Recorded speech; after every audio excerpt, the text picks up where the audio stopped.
Chapter 5 of The Inner Chamber and the Inner Life by Andrew Murray. Moses, the Man of Prayer. Before Moses was the patriarchal dispensation, with the family life and the power the fathers had marking it. Moses is the first man appointed to be a teacher and leader of men. In him we find wonderful illustrations of the place and power of intercession in the servant of God. Moses' prayers. In Egypt, from his first call, Moses prayed. He asked God what he was to say to the people, Exodus chapter 3, verses 11 to 13. He told him all his weakness and besought him to be relieved of his mission, chapter 4, verses 1 to 13. When the people reproached him that their burdens were increased, he went and told God, chapter 5, verse 22, and he made known to him all his fears, chapter 6, verse 12. This was his first training. Out of this was born his power in prayer when, time after time, Pharaoh asked him to entreat the Lord for him, and deliverance came at Moses' request. Exodus chapter 8, verses 8, 9, 12, 28, 29, 30 and 31, chapter 9, verses 28, 29 and 33, chapter 10, verses 17 and 18. Study these passages until you come under the full impression of how real a factor in Moses' work and God's redemption prayer was. At the Red Sea, Moses cried to God with the people, and the answer came. Chapter 14, verse 15. In the wilderness, when the people thirsted, and when Amalek attacked them, it was also prayer that brought deliverance. Chapter 17, verses 4 and 11. At Sinai, when Israel had made the golden calf, it was prayer that at once averted the threatened destruction. Chapter 32, verses 11 and 14. It was renewed prayer that gained them restoration. Chapter 32, verse 31. It was more prayer that secured God's presence to go with them, chapter 33, verse 17. And once again, it was prayer that brought the revelation of God's glory, chapter 33, verse 19. And when that had been given, it was fresh prayer that received the renewal of the covenant, chapter 34, verses 9 and 10. In Deuteronomy, we have a wonderful summary of all this. Chapter 9, verses 18, 19, 20 and 26. We see with what intensity he prayed, and how in one case it was for 40 days and 40 nights that he fell on his face before the Lord.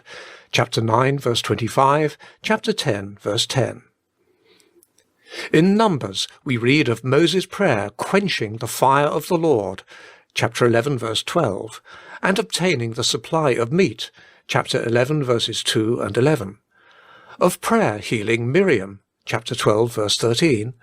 Of prayer again saving the nation when they had refused to go up to the land, chapter 14, verses 17 to 20. Prayer brought down judgment on Korah, chapter 16, verse 15, and when God would consume the whole congregation, prayer made atonement, verse 46.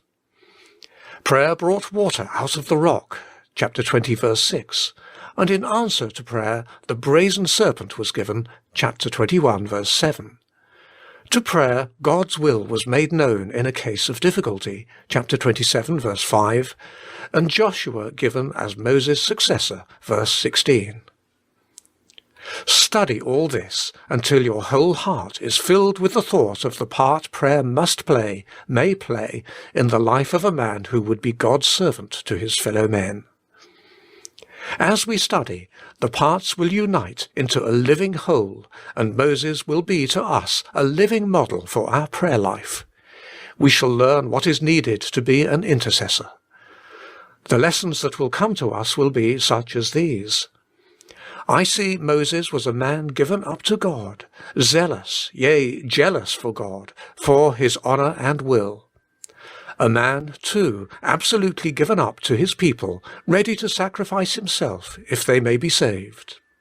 A man conscious of a divine calling to act as mediator, to be the link, the channel of communication and of blessing between a God in heaven and men on earth. A life so entirely possessed by this mediatorial consciousness that nothing can be more simple and natural than to expect that God will hear. I see here God in answer to the prayers of one man saves and blesses those he has entrusted to him, and does what he would not do without it. I see how the whole government of God has taken up prayer into its plan as one of its constituent parts. I see how heaven is filled with the life and power and blessing earth needs, and how the prayer of earth is the power to bring that blessing down. I see above all how prayer is an index of the spiritual life, and how its power depends upon my relation to God and the consciousness of being His representative. He entrusts His work to me, and the more simple and entire my devotion to His interests are, the more natural and certain becomes the assurance that He hears me. Think of the place God had in Moses' life as the God who had sent him, the God to whom he was wholly devoted, the God who had promised to be with him, and who would and did always help him when and as he prayed. Now for the practical application. How to learn to pray like Moses. We cannot secure this grace by an act of the will. Our first lesson must be the sense of impotence. Then grace will work it in us, slowly and surely, if we give ourselves into its training. But though the training will be gradual, there is one thing that can be done at once. We can at once decide to give ourselves to this life and take up the right position. Do this now. Take the decision to live entirely to be a channel for God's blessing to flow through you to the world. Take the step. If need be, take 10 minutes for deliberate thought. Accept the divine appointment and take up some object of intercession.